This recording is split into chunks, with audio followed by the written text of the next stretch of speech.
Today's episode, we talk about kind of the stigma around mental health for guys. Um, One of the things that impacted me was um, this conversation allowed me to think about how different cultures view and shape therapy, and it depends on where you grew up and what culture you grew in. Those hurdles that you have to overcome to be comfortable with going to counseling. And I also talk about my path from the thought that there's nothing wrong with me to breaking down some barriers, actually seeking help and being on the other side of it, how much better of a husband and father uh, I can become because I now have some tools to do that. So for the rest of the conversation, keep listening. So this commercial I saw for BetterHelp gave me the idea that we should have a conversation about this. They were talking about the stigma of seeking mental health help, and it was a funny commercial because there was two guys in the gym. The other one looks over at the other guy, and he's laying on his back on the bench, right, and he's got a bar just laid across his chest. And he looks like he's sitting there pondering life. So guy goes over to him. He's like, "Yo, man, you need a spot? You need some help?" He's like, "I'll figure it out." Right? And he's like, looking at the weight. He's like, "Oh, bro, this is a lot of weight. Like, let me help you." He's like, "You don't understand. If my family finds out, it's come for me." So, he's just planning on staying trapped, I guess. But, I felt it was a funny commercial to me. And it definitely sparked the thought of conversations we've had with, mutual friends and conversations I've had in my own head. Right. But I figured we could talk this out and maybe help even just a single listener out there get over that stigma of seeking help Right. and, hopefully make a move to be better and get better. No, I like it. I was excited when he brought that up. So I'm with that for sure. Uh, so I did have a question for you because this, how my mind goes. When you are, I don't want to say seeking, but when you have men who are in premarital counseling, seeking premarital counseling, or avoiding premarital counseling, do do you find that most men are hesitant about this? I would say I'll say this. Most men come because their wife has signed them up. Right. Oh, Generally that's how it happens. They're either they know their wife wants to do it, so they're like, okay, I love her, so I'll come alongside. Um, and some are real skeptical. Um, mhm. but it I would say every time that there's a skeptical side, once we get into it and we start talking about it, um, they're on board. Like it might take them a while, but they get on board and they see the value of their relationship. They see how it grows with their wife. They see how they grow with themselves. Um, so I would say to answer your question, yes, I think maybe only a couple came like maybe a couple men, literally like two came Okay. like, on board from the beginning. Everyone else is like real quiet, real hesitant, like, or their wife will say like he's only here because I know we need this or something of that nature. And that's like, oh, okay. So Mhm.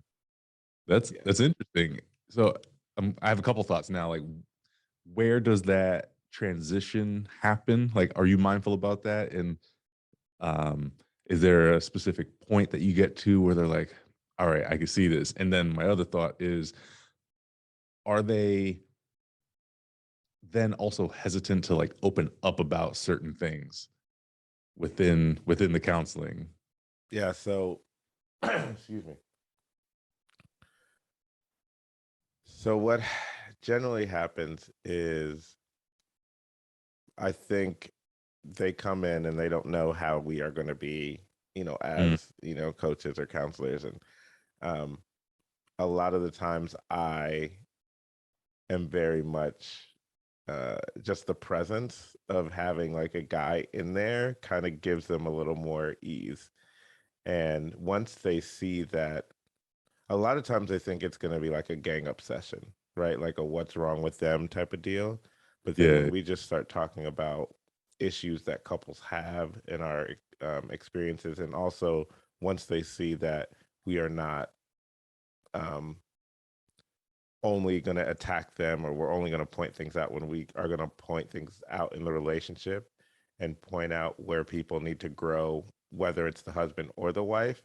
I think once they see that and they see that we're objective, then they're like, oh, okay, well, then this happens too. And this, so it and depends on the couple kind of. And um, a lot of that does have to do with upbringing as well. Okay. Um, on how there can be a stigma, or how people grew up is how they decide how open they are, or even if they even know how to open up. So when you to answer your open up question, it takes a while sometimes when people don't even when husbands don't even realize the things that we talk about, like that there are more emotions than anger, right? It's okay to have feelings. It's okay to want them to go away as fast as possible, but you have to just realize how to process them and how to communicate that with your wife. And I think that's the thing. A lot of times we as husbands, we don't we might acknowledge our feelings, but we want to just push it in the back burner. um, and even if we do that quickly, if we just communicate with our wives, they'll understand, oh, you have feelings and you're thinking about this and you actually feel something. Everything is not just okay, or you're just not going to take care of it with like being a robot. Like this is not Terminator. Like, Yeah. so I think once we get that, I know it's a long-winded answer, but um, we generally get there. Sometimes it's longer than others, but we get there. Yeah. No, that's what's up, man. Because I can't speak for all women, obviously. I just want to say for my wife, what I've found is it's desirable for her if I show my feelings, right? And that took me a while Yeah. because I kind of came from, like you said, that background where like we didn't show if we were hurt, we didn't show weakness and all these other things, right? That was, man, I gotta be honest. Like now that I'm thinking about it, the only time I really saw my family show any sort of weakness, vulnerability was like around death. Hmm. You know what I mean? And I guess being older now, I could see that that was also displayed in anger as well, Right. right? When I was younger, I wouldn't have been able to read into it that much. Now I could. Um, but what sticks out to me is, seeing people cry and, really care for others and be methodical and thoughtful about that around, this idea that someone passed. Um, Outside of that, like there were, I guess, some instances but even that was like, all right, we can't let the outside know this happened. You know what I mean? Right. Uh, and it, so that's even funnier. So now I'm wondering, and it had to have been the case, how often like my mother, my grandmother was seeking not necessarily professional help, but relational help with their female friends. Hmm. It had to have been happening, and I probably just didn't see it. It may have been beneficial for me to see some of that. I mean, it definitely, I think, is beneficial for the older generation to show vulnerability and how they're getting through it, even if Mm, it's just like surface level for that whatever age that you would be displaying it to, so that they can understand, like, you don't have to do this alone. You don't have to, you know, try to figure it out on your own, you can go to other people, um, obviously safe people, Yeah, yeah. um, and that is a way to kind of help get through whatever you're facing. Yeah, for sure. So, man, talk about this article you found. Yeah, so just thinking about this topic and having this conversation, Men's Health has this article that says 30 BS excuses why guys don't go to therapy. And it really hits everything that I've either experienced in my head, um, have heard people say in conversations, or experienced, in our coaching calls, like what is happening. Um, so for me, I think we think here at the podcast think it's very important that you seek um, some type of counseling or coaching, and that is because we view it kind of as a um, either you could look at it as another set of tools or another access to tools, right? Like it's either in your toolbox or it's like your neighbor's toolbox that has all the things, right? It's always good to have that neighbor that you might not need, but they have, and they're willing to give it to you. So that's how, one way you can look at it. Um, it's just access to something that can help you be better as a person and within your community and within your marriage. Um, First and foremost, I want to say that before we start talking about why people, uh, why I have had thoughts about being hesitant, um, and things of that nature. But most of these on this list are valid thoughts, Mhm. that we have based on how society has, how I say our society, in America or Western culture, view men in general, um, as strong, never changing, always can fix it, can't show things, those type of things. Um, but the top one, or the first one, was really just admitting that you could possibly need help, or an outside perspective, right? Mhm. So you want to say it's denial, but it's really kind of acceptance too, I think. Yeah. Now you're talking about the first one on the list. Yeah, yeah, yeah. Yeah. So I went through and wrote down 3 of them that I've legitimately said to myself in the past, and that was the top one on the list. That was the first one I wrote down, but it's simply denial in Yeah, my mind, from my experience anyway. Right? It's like there's nothing wrong with me, man. Like something wrong with you, right. right? You always want to like get the attention away from yourself and Yeah, project direct. it. Like so. Yeah, I've been there, man. Like, there's nothing wrong with me. Like, this is fine. Like, and it kind of goes back to that conversation we had, right? Where the way guys think is like, in the grand scheme of things, this isn't all that bad. Like, Right. I can either just hold on to this, put it in my pocket, and carry it around for me with me for the rest of my life. Yeah. It'll just sit there. It'll be a little pet, or like I could also just try to ignore it. Like either way, I've been getting through life so far. Like, why do I have to go pay for somebody to help me with it? Like, nah, man, I'm fine. I'm fine. Man. Yeah, and the thing about that is I'm not as bad as XYZ, as Joe Yeah. Schmo here, or, I don't deal with this problem that could be worse. Like we minimize what's going on with ourselves, just one, because we don't want to admit, and two, if it's not as bad, we can't justify in our mind why should we go share with someone else, much less a stranger. Yeah. There's levels to this. Yeah, lots of levels. Man. So I went through, and the third one on the list hit me as well. The I can't do therapy. I'm the guy who's supposed to have my stuff together. Right.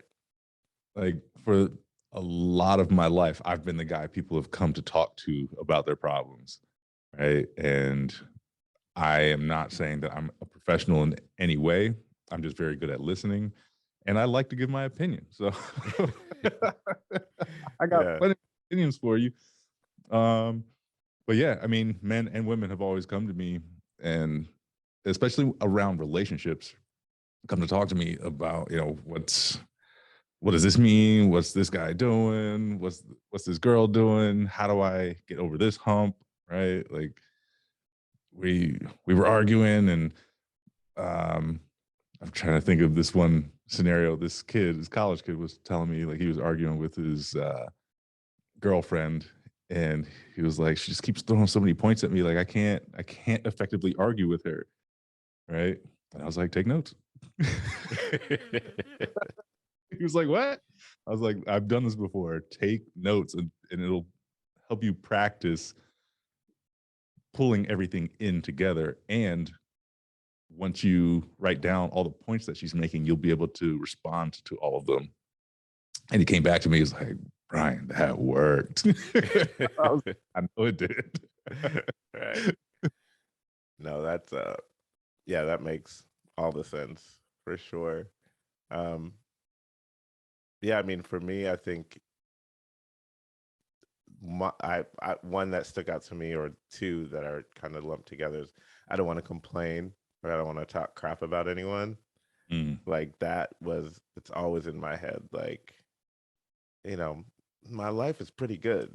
Like in the grand, like back to the grand scheme of things. Like, I mean, it's really weird as my mind even does this as a black man, like going all the way back to like slavery. Like, listen, if my ancestors saw this, like mm, they would be good, even if not to slavery. Like, you know, just back to like the 50s and 60s, like the 1950s and 60s. Like, listen, I own my own home. I'm in a nice neighborhood, blah, blah, blah. And I just list all these things. Like, really, I shouldn't complain, you know?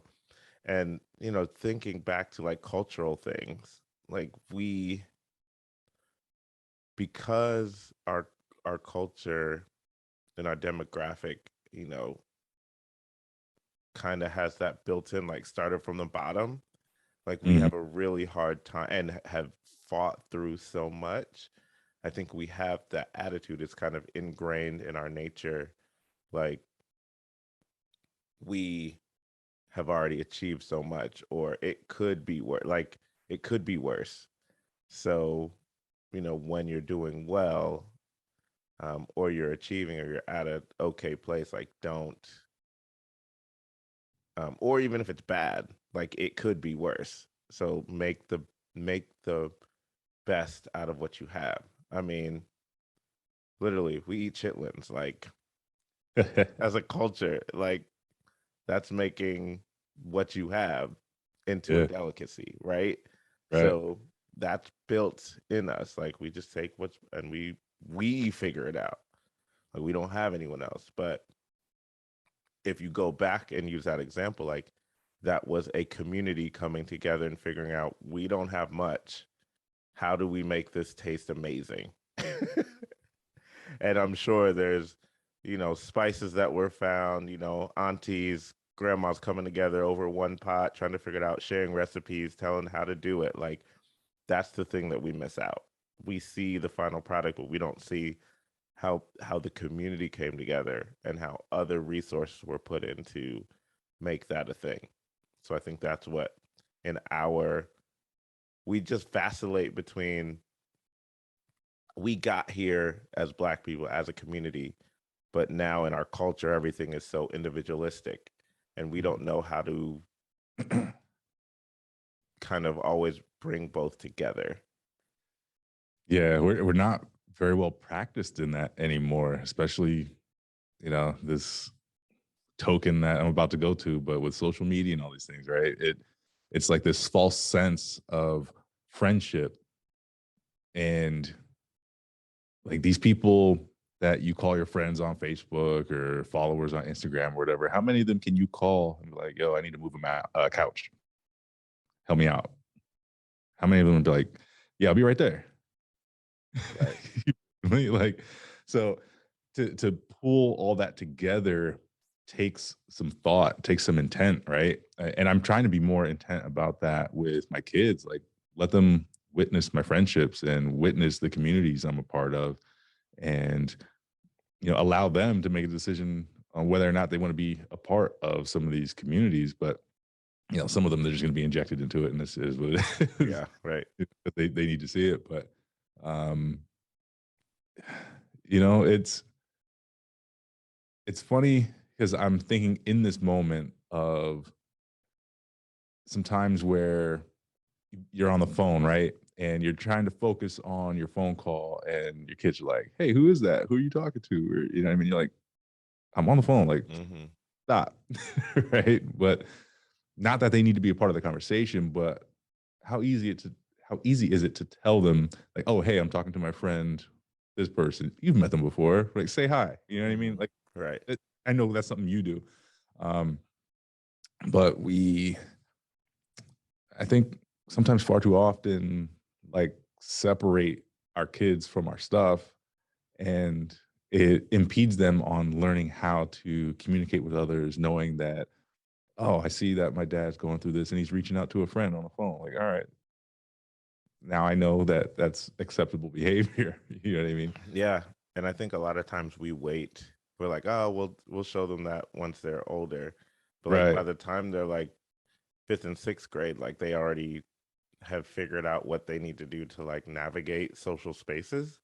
So Hmm. at that point, it's a little late, or not too late, but it would take more intentionality to ingrain in them.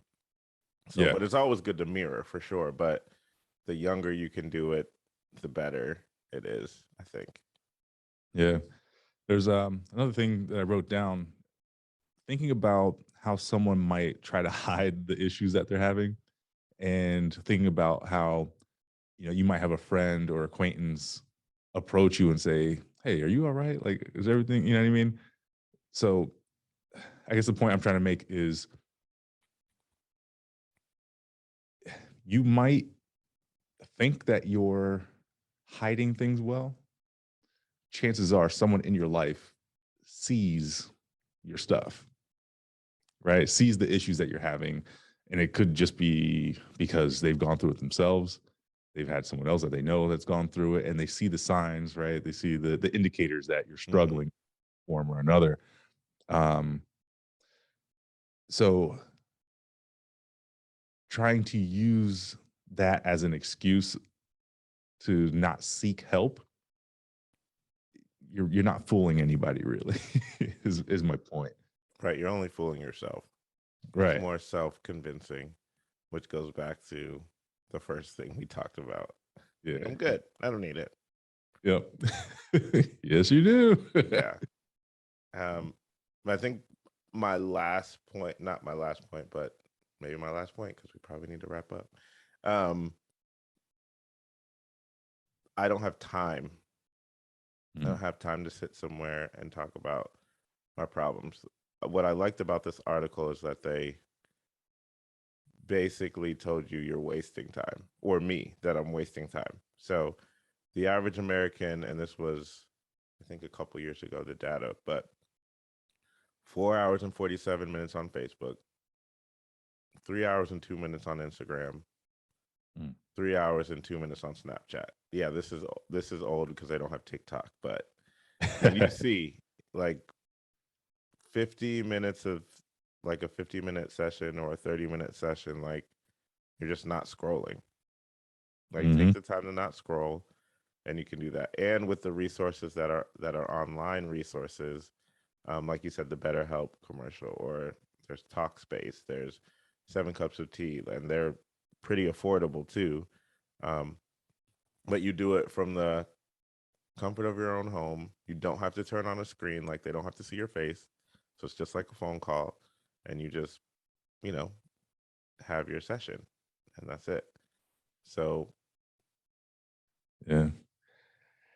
And also, if you don't feel comfortable having a phone call and you feel more comfortable writing, you can legitimately choose to write back and forth with the counselor. I know because I've done it. Yeah. Which is amazing. You know, and at that point in my life, it was just easier for me to make sure I got all of my thoughts out because I could go back and read what I wrote. Like, oh wait, no, I wanted to say this as well. Right. Sometimes in a live conversation when you're speaking, you don't always get out everything you want to get out, Right. whether because it could be, someone, especially when you make a good point or something that someone wants to focus on, they might interrupt you and, you know, for whatever reason they want to focus on it, so they interrupt you and focus on that point. But a good therapist will typically allow you to get everything out. Um, but like I said, just for me, it was easier to make sure I got everything out just by writing. No, that's perfect.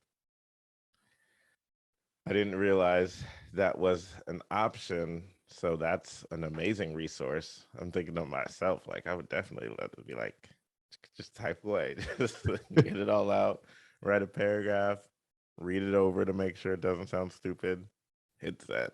Like Yeah, that's amazing. yeah, no, it was legit. All right, any last thoughts before we cut this off? We're a couple minutes over, but it's all right. Yeah, I mean, I'll just say it's okay to be scared Mm, of going into counseling because it's a lot of it is the fear of the unknown, which is why we're hesitant, and a reason why we're hesitant on things as well. Um, but a lot of those, if you think about those things in life that you may have been scared of or you never did, and then it turned out to be beneficial. I can't speak. Um, but that's literally everything from 0 to 18. Like every year you went to a new grade, you learn how to walk, you learn how to ride a bike. Obviously, if you're able-bodied, all those things happen. You learn how to play sports or write or draw or whatever your creative thing is. You learn a new subject that you didn't know. You presented your presentation that you had to do in school. Like all these things you didn't know how to do, mhm. never done before, but they've also helped you build to who you are right now. So if you keep that in mind, maybe the fear of the unknown will be a little bit less, and you can jump into counseling or coaching. That's amazing. You got me thinking about Will Smith and his video he made after he went skydiving, where he said, God puts so many things, so many of the best things in life on the other side of fear. Man, that's a quote. Yeah. I think about it all the time, man, because it's so true. And when we were talking about counseling, think about the result you can receive from just stepping to your fear first, right? And like we talked about, just go through a little bit of the experience so you can figure out what the actual process is and then figure out that it's not so scary, right? Find out that your counselor is going to develop some trust with you, make you feel more comfortable. And it's not to, expose your stuff to the world. It's just so they can effectively help you. So once you go through that experience and you're like, all right, so this isn't as scary as I thought it was. Think about on the other side of that. And it might be 3 months, 6 months, a year until you get through whatever it is that you're going through. But think about how much more effective of a father you're going to be, how much more effective of a husband you're going to be. That my path, excuse me, has helped me in the workplace as well. I was better able to deal with customers, whether they be just upset about something or irate. Hmm. Like it really gave me the tools to be able to communicate more effectively with people. And I'm not going to lie to you, I'm still working through some things, right?